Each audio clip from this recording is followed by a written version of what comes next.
कालिंदी हवेली का श्राप। गहरे जंगलों के बीच एक पुरानी हवेली खड़ी थी। कालिंदी हवेली कहते हैं जो भी वहां गया वो कभी लौटकर नहीं आया।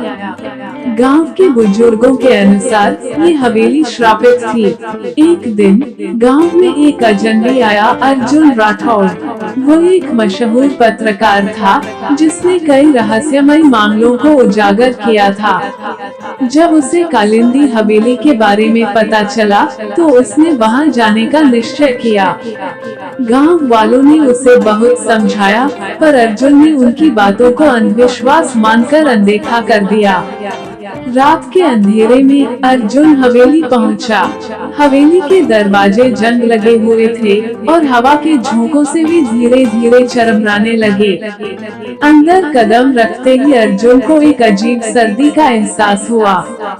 चारों तरफ मकड़ियों के जाले और धूल जमी हुई थी। अचानक दीवार पर टंगी एक पुरानी तस्वीर उसकी नजरों में आई।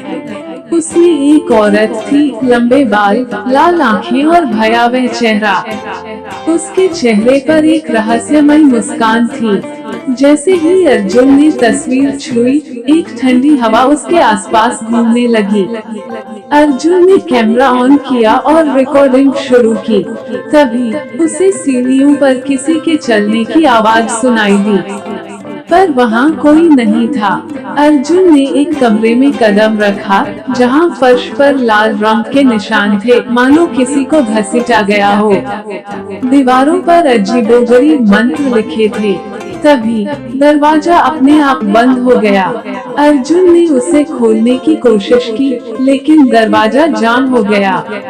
पीछे से किसी के सांस लेने की आवाज आई। अर्जुन ने मुड़कर देखा, वही औरत जो तस्वीर में थी अब उसके सामने खड़ी थी।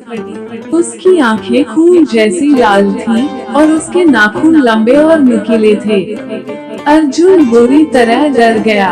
तभी औरत ने धीमी आवाज में कहा, तूने यहाँ आकर बहुत बड़ी भूल की है। अब तू भी इसी हवेली का हिस्सा बनेगा। अर्जुन को झटके से एक दृश्य दिखा। सालों पहले इस हवेली में रुद्रसेन नामक राजा अपनी पत्नी कालिंदी के साथ रहता था। राजा ने अपनी पत्नी को शक के चलते मार डाला और उसकी आत्मा ने हवेली को श्राप दे दिया। जो भी इस हवेली में आता वह कभी लौट नहीं पाता।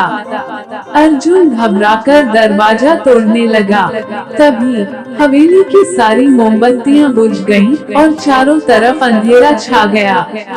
अचानक अर्जुन के शरीर को कुछ पकड़ने लगा, कई हाथ जो उसे खींच रहे थे। अर्जुन ने अपनी पूरी ताकत लगाकर खुद को छुड़ाया और दरवाजे की ओर भागा। किसी तरह वह बाहर निकला, लेकिन जैसे ही उसने पीछे मुड़कर देखा, हवेली गायब हो चुकी थी।